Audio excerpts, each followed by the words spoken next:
welcome back to Tarot Tats and Tea. I thought I'd come from the sitting room today and just sort of say hi. It's been a while since I've posted anything up. I am in the throes of getting the final part of the spring section of the Ancestral Grimoire ready to post up, but it's stuck on my iPad. There's a glitch on it at the moment, until I get that sorted out, which I'm hoping will be next week. Then it won't be the final part of the spring section, won't be going up until then. So in the meantime, I thought I'd pop on and share with you a couple of books that I've read and that I'd like to chat to you about, and also a casual chat on what decks I use when I'm reading for family, friends and clients, and thought maybe you would like to do a VR on what you do, and do you add anything to your readings? Do you have any little rituals that you perform before you go ahead with the reading? So folks, if you want to go ahead and grab a coffee, I'm going to take a sip of mine before it goes cold, and join me, because it's just a half an hour or so of casual chat on books and tarot. So, I will apologise beforehand. Shamrock, our budgie, might get a little chatty because he often tries to do that when I'm talking and likes to sort of be heard.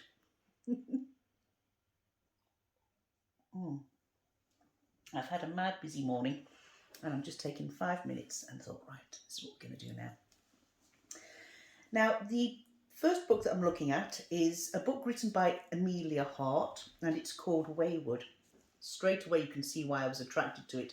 The beautiful bright colours, the butterflies, the flowers, and the lovely edging on the page. That made me pick it up. It stood out from all the other books and it made me go, ooh, what's this one about? And then you had the name Waywood.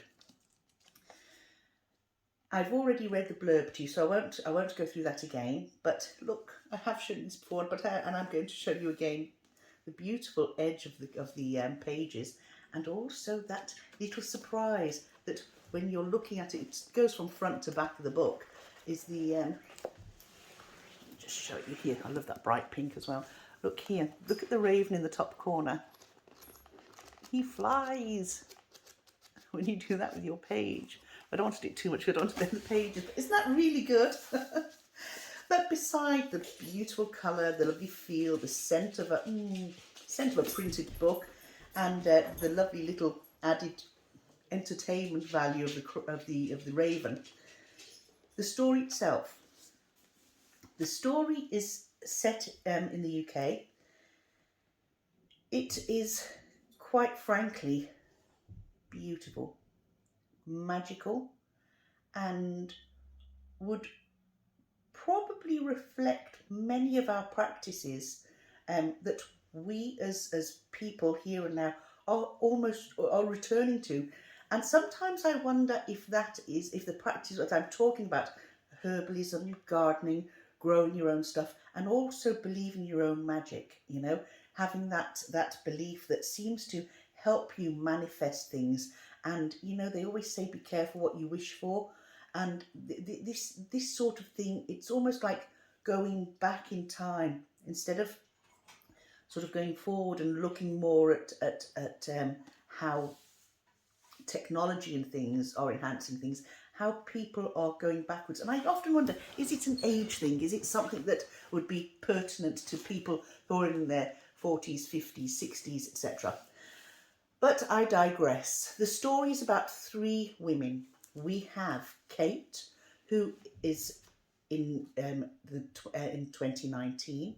We have Violet, who appeared earlier in 1942. And we have Altha, who goes as far back as 1619. It turns out, between the jigs and the reels, that all these women are related, okay? They're the generations that have gone before Kate. The story starts with Kate and her life. I won't go into too much detail because I don't want to give it away. But it is written almost in 3 parts. You're following the life of Kate, you're following the life of Violet, and you're following the life of Altha. And their lives are complex.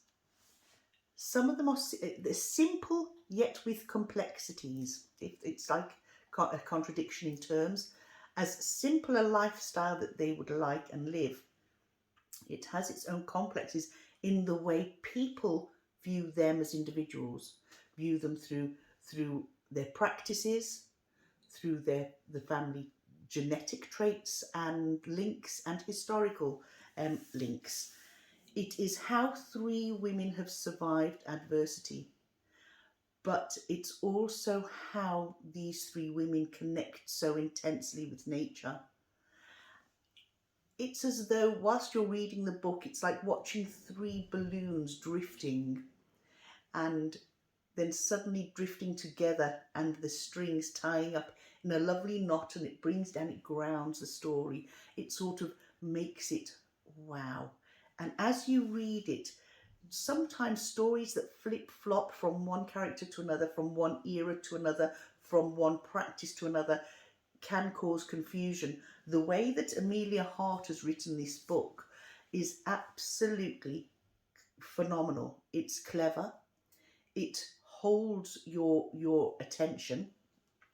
It is written in a manner that really grasps you, that a lot of people can identify with aspects of, but also that a lot of people could, you can actually feel the story. It's beautiful. Quite simply put, it's one of the best books I've read for a long time.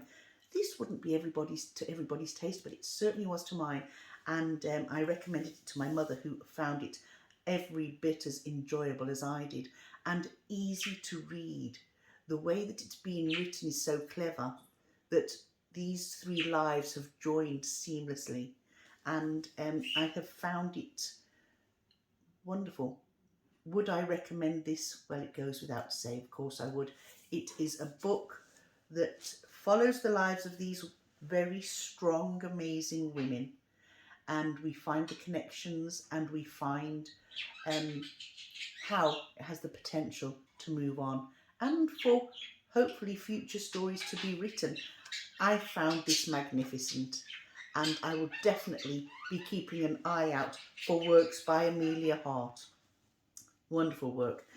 Oh, I was reading this, the weekend I bought this, I started reading it on the ferry back to Ireland. I'd been over to visit my parents, my mum and my family over in Wales, and I opened the book on the journey home, and a lady just, excuse me, that book you're reading? I said, yes. She goes, do you mind if I just look inside the cover? And I said, work away. And she looked inside the cover, and the jacket was designed by a Claire Ward at Harper and Collins Publishers. And she said, look, and she was showing her husband, it's Claire's cover, So Claire Ward, if ever you get to see that, your friends or relatives were absolutely impressed with the cover, just as I am. So that was wonderful. Perfect book, brilliantly written, thoroughly enjoyed, and I look forward to works by the same author in the future. The next book I'm looking at is a book again that caught my eye because of the lovely cover, and it's a completely different story, and I'll get to it. It's The Cloisters by Katie Hayes, and again we have those lovely butterflies, that lovely velvety feel on the cover, and a joy to see, a joy to feel and hold. The Cloisters is a completely different story, yet whereas that followed sort of the witchcraftness of herbalism and being at one with nature, this involved the tarot. Now, when I first read the blurb about this, I expected it to be sort of deeply tarot based from start to finish. It's not a case that it's written in that sense. What it is, a group of people, or a young girl gets in with a group of people, and they are working on a project that is researching and trying to find one of the earliest tarot decks that would be create a sort of, it would be a big historical success working for this museum. It's how this young girl got to work for the museum, how she came to be in the Cloisters, the relationships that she developed with her co-workers and how she fell for the local gardener, etc. There's a lot into it. And although we are aware that they are seeking a particular deck, the actual gripping part of the story, there's a lot of build up in this. So I hate to use the term, it was a slow burner, a little bit slow to get going. I wouldn't say necessarily slow, as in there was a lot of background, and the background took up just over half the book, but you need to persevere because it is actually relevant. At the time you're thinking, where's this going? But you need that information so that the second half of the story falls into place. The second half focuses more on historical artifacts, on personalities of the people that are working together, and how tarot becomes a tool for the main character, Anne Stillwell, how it becomes a tool that she uses to build her own confidence, her own intuition, and her own belief in herself, as opposed to tarot, you know, being the sort of procrastinator as such, or the tarot being something that is leading the whole way. It's how Anne ends up using the tarot, and how and what this use culminates in. Like I say, that doesn't happen until later on in the book, but when it does, my goodness, it really does present you with so many twists and turns in the different personalities of each of the individuals involved, of each of the main individuals. There's one or two sort of side characters that are there in passing, in all honesty, but it really does help you watch these characters grow and change and develop. I did find that the twist, there are a number of twists. I have to be honest, there are a number of twists, but the twist at the very, very end was so unexpected, so unexpected. So I'll say no more. Persevere with it if you've got it and you're battling. It's worth the battle. It's written by Katie Hayes. It is a gem of a book. Like I say, I think maybe it could also be the fact that I've got so much going on that I was tired of an evening to concentrate.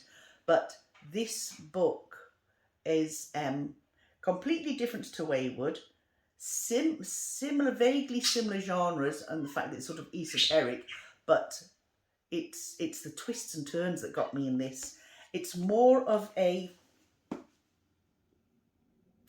be honest, it turns out to be more of a whodunit as opposed to a completely tarot-based story, because what drew me to this as well were the images of the tarot inside, okay?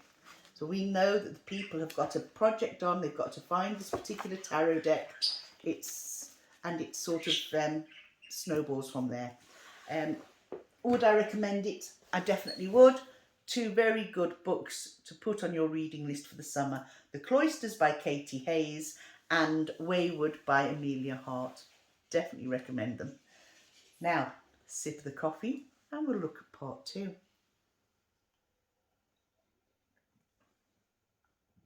Oh, just what the doctor ordered. Now, what do you do when you've got clients booked in for tarot readings from you? Do you have any rituals? Do you use particular decks?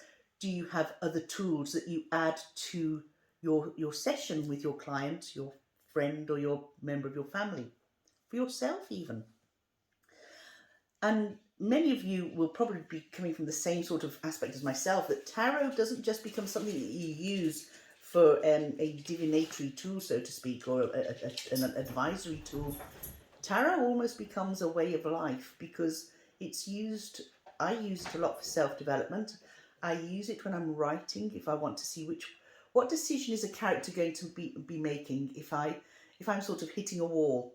Grab the deck and play the scenario out in my head and think, okay, what route can this character take now? And I might draw 3 cards, and that sort of ignites your imagination, and you can run with it, and it's brilliant.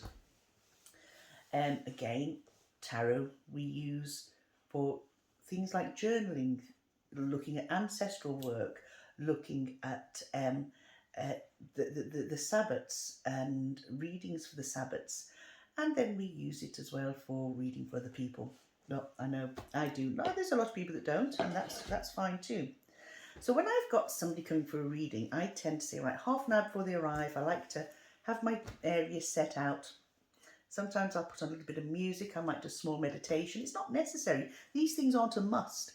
Everything that we do is our own practice, and no two of us will do exactly the same.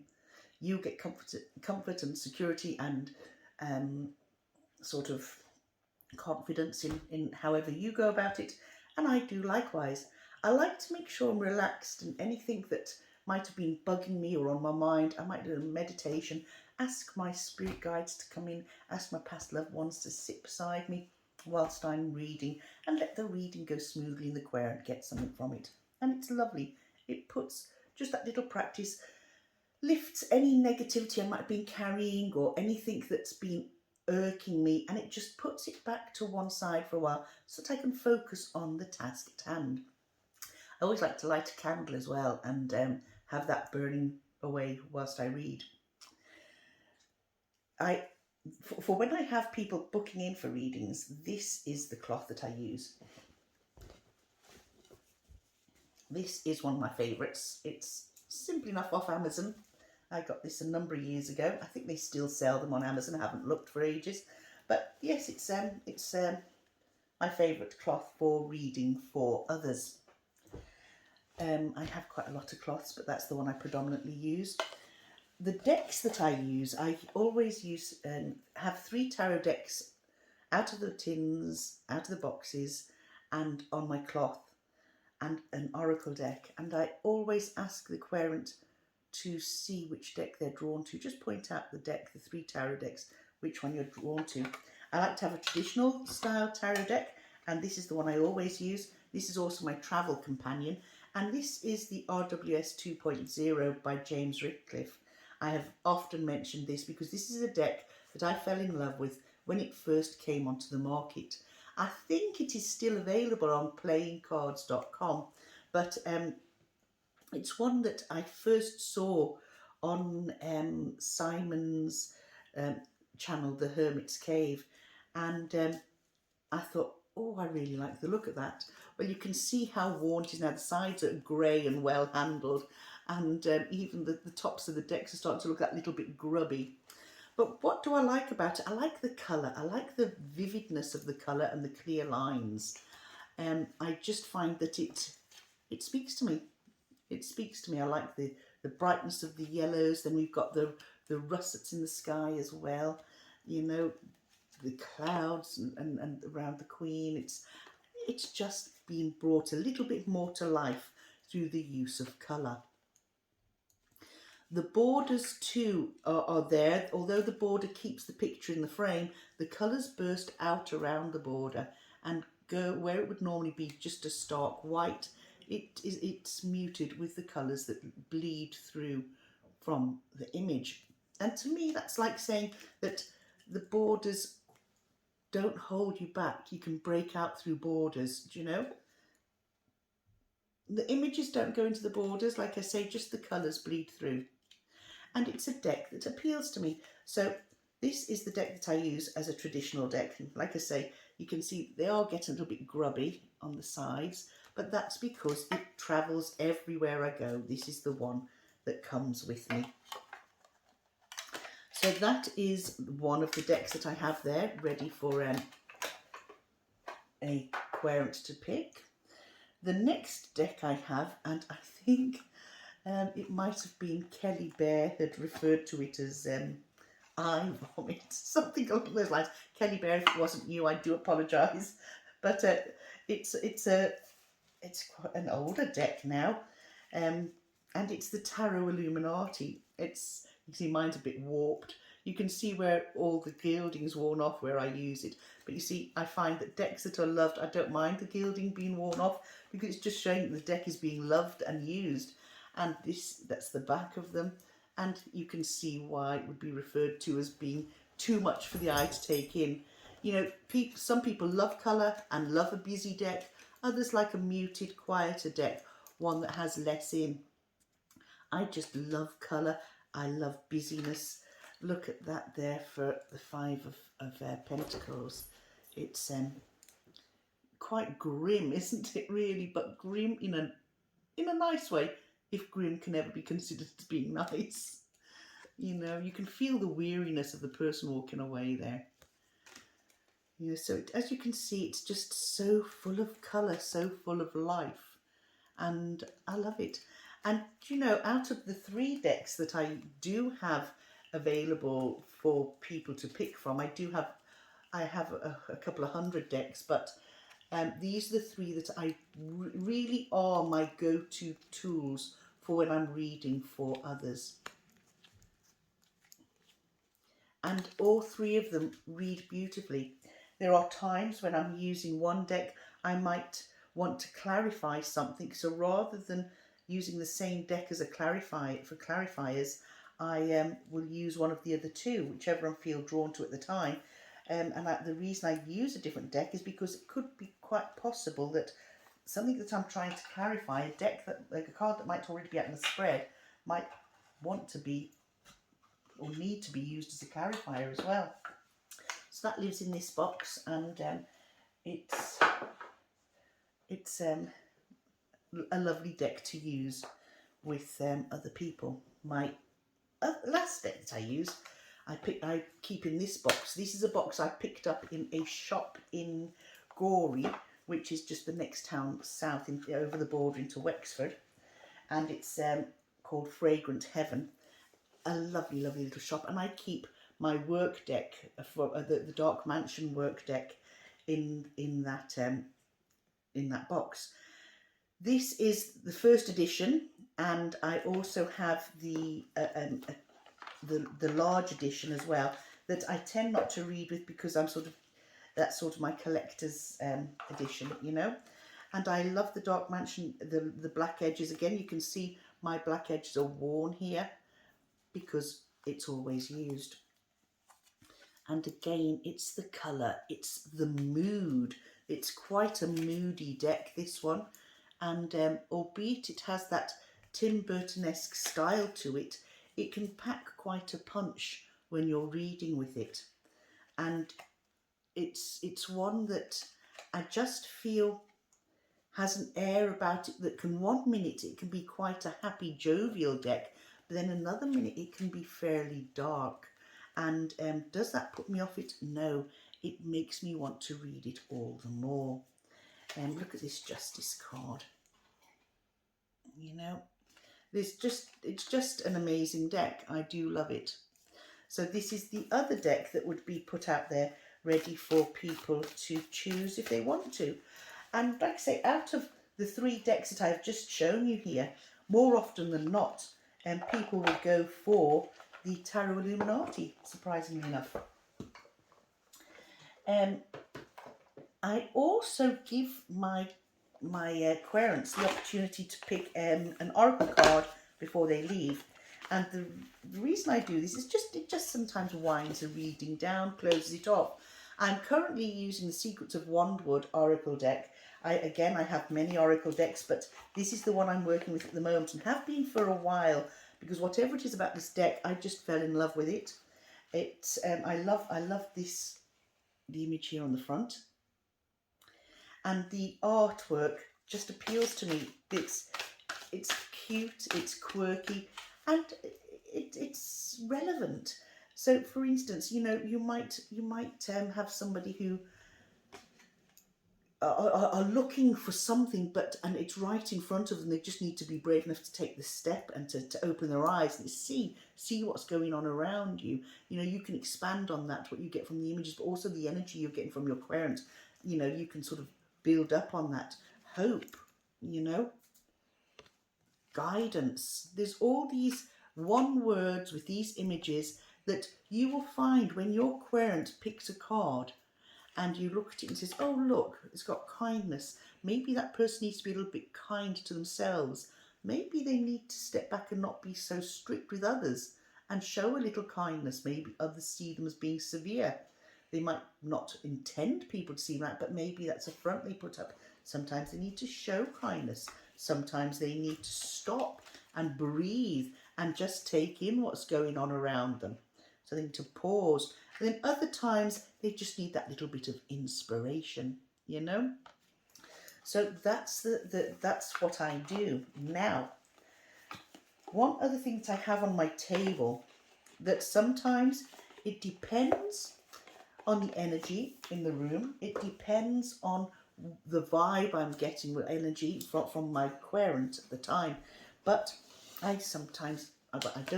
always have this ready on the table just in case I go to use it. And that is my pendulum board and my pendulum. Okay, this pendulum board is a newer one. I do have another pendulum board that I used to use with my querents, but I use that for myself as well as this. This one I feel is easier to use for clients and for querents because it's simple, yes, no, maybe, and then to sort of maybe reword the question. And the pendulum does swing to those, you know, and it's an easy to see. So if they say, you know, if they might be a little bit, I don't know, is you know, when people come for reading, can you see from the cards at all, so and so might have just passed, are they happy? Well, I'm not a psychic, but I'm a tarot reader. However, I do believe in the use of the pendulum and spirits around us. And I will say to them, right, would you like me to find out? Would you like a go of the pendulum and board?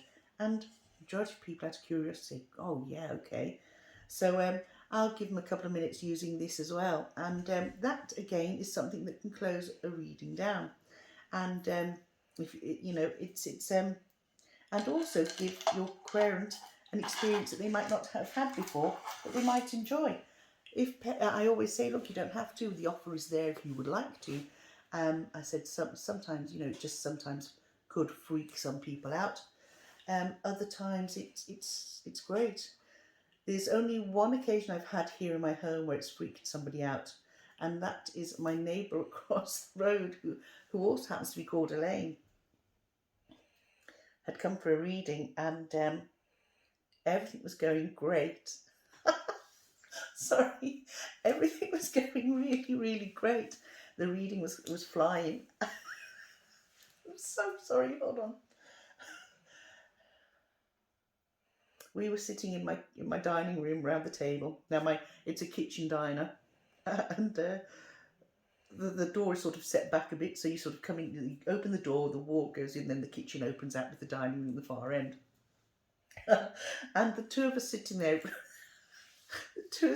I'm reading the cards, she's listening, then we were doing the spirit work, and I'm sorry, I had said something along the lines of that I was getting the energy of this elderly fella there, and the smell of baked bread. Yeah, I said, I think it's a grandfather figure who potentially owned a bakery. Yes, she said, he actually did. I did not know this, but it was just images that were popping into my head, and I was relaying them back. I said, well, he's here with you, and I'm sure he's here because he's watching over you. And as I said that, the kitchen door burst open. The handle hit the wall. What happened was my dogs that are lying over there, whenever I've got someone coming over reading, I say to my sons, keep the dogs up here with you because I don't want them jumping all over the querent. Okay? Well, they'd escaped out his bedroom and they'd come down the hallway, and we were so engrossed in reading we hadn't heard the thump, thump, thump, thump, thump, and they were running down the stairs. All we heard was that they both launched themselves at the door flung open at the point when your grandfather's here.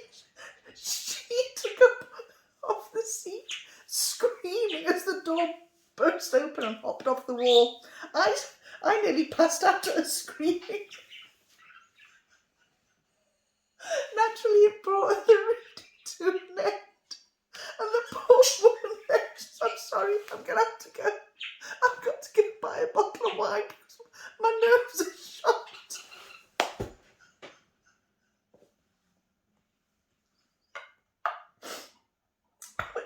I'm sorry, it was so funny, Elaine, if you're watching this.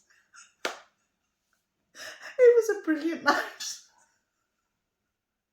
So yes, sometimes things can happen like that. But make sure it's just people you know, rather than people can go, Jesus Christ, I'm going to hit that woman for a read.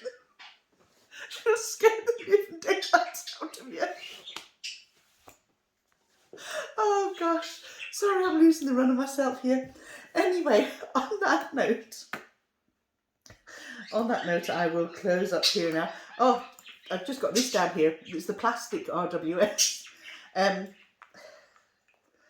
I need to compose myself, really, don't I? I was actually using this last night whilst I was in the bath.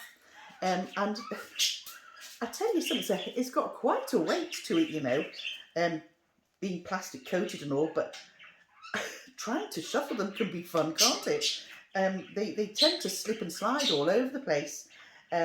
Trying to shuffle springs, but it's good. I used it in the bath last night, and I was reading for myself, and thought I wanted a lovely bath. I'd spent the day in the garden, or the afternoon in the garden, and I thought, right, get all this compost out my fingers and go and head for a lovely bath and take my tarot with me. And I had a really nice, relaxing time.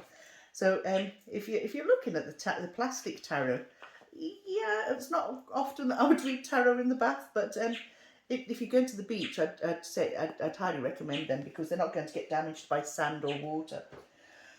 So folks, on that note, I'm going to love you and leave you. It is now, it's 25 to 3. I didn't realise it was that late. I'm going to now go and get things ready for tea tonight, and then see what else needs doing. Take care, everyone. Thanks for being here with me today. And whatever you're doing today, I hope you're having a good one. I'll talk to you soon. What did I do with that tea oak? Here it is. Even discovered this works nicely. Look after yourselves. Chat soon. Bye now.